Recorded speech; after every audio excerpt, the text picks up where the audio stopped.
So the upper traps are the source of a lot of tension, but for good reason. They are responsible for a lot of movement of the neck and shoulder, and they harbor a lot of trigger points and just do a lot of holding and guarding, and therefore they get tense and they create pain patterns that are not fun.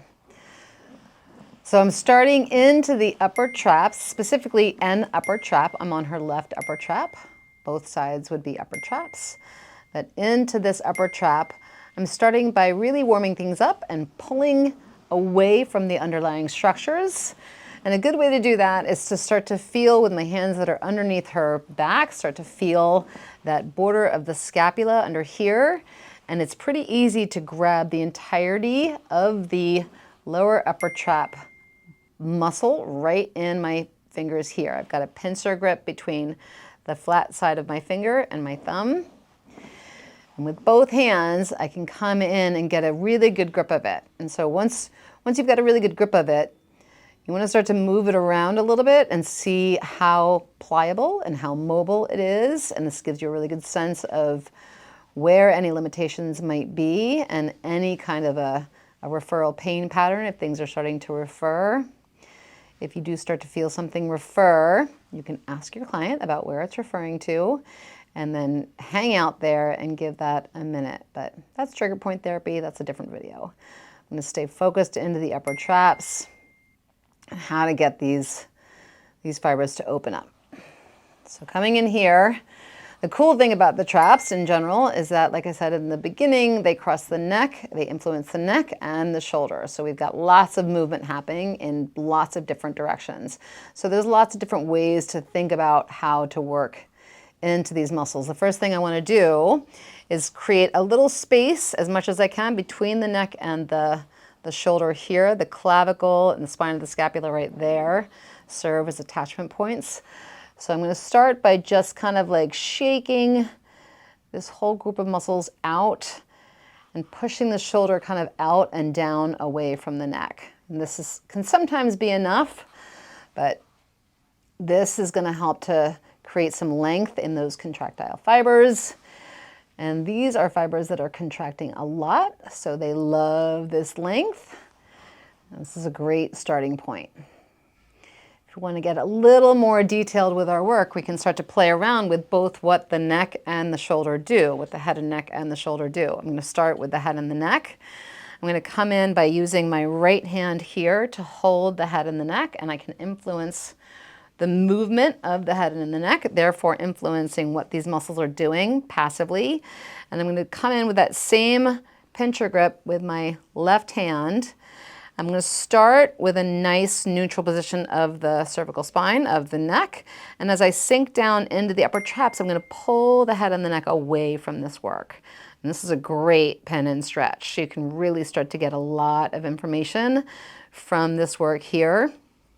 It's really interesting to start to feel the front of the fibers as in relation to or as opposed to these more posterior or kind of lateral fibers, middle fibers and posterior fibers of the upper trap themselves. You might feel a lot of different tensions pulling in different directions, but that's how cool this muscle is. It really is so kind of vast and does so many different things.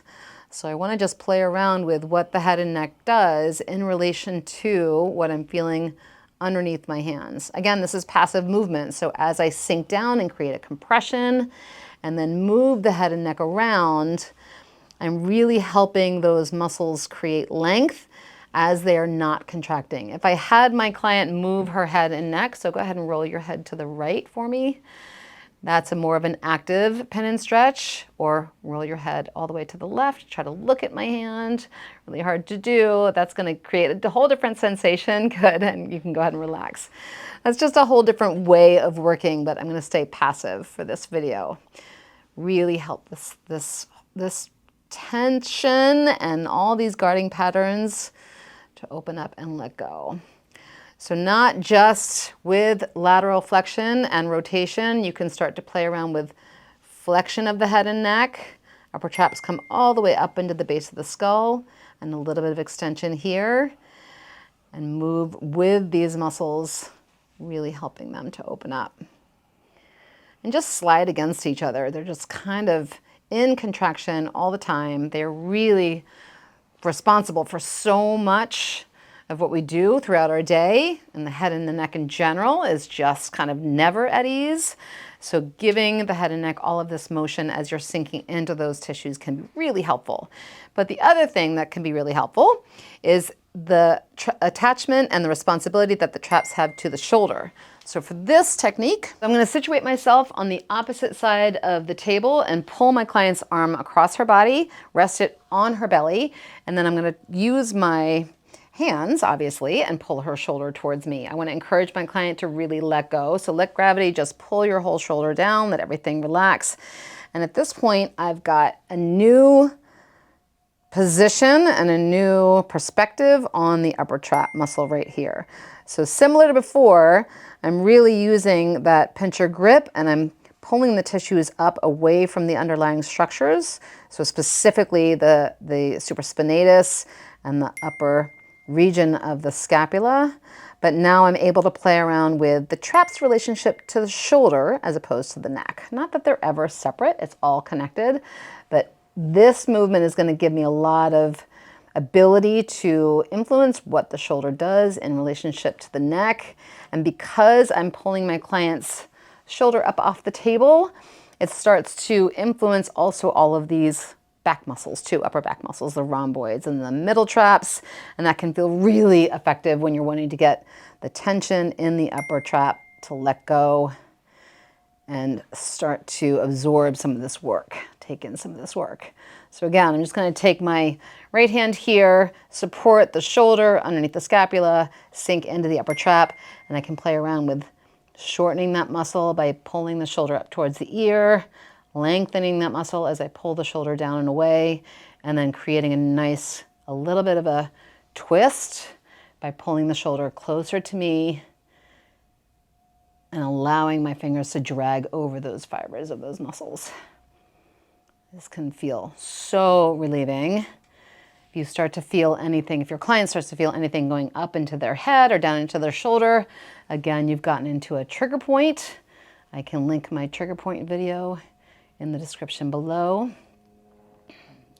But hang out here and just give these fibers a minute to let go of their grip. They're so used to gripping and holding on. And this work can feel so relieving. Don't rush through it. The last thing I want you to do is take a nice big deep breath in. Ask your client to. You can too, but ask your client to. Good. And as they exhale, try to get a little more depth. Slide that work all the way out. And as they exhale down, you can bring their arm back down to their side and rest their arm into neutral. And give your clients a moment to appreciate all of that new trap freedom. The end.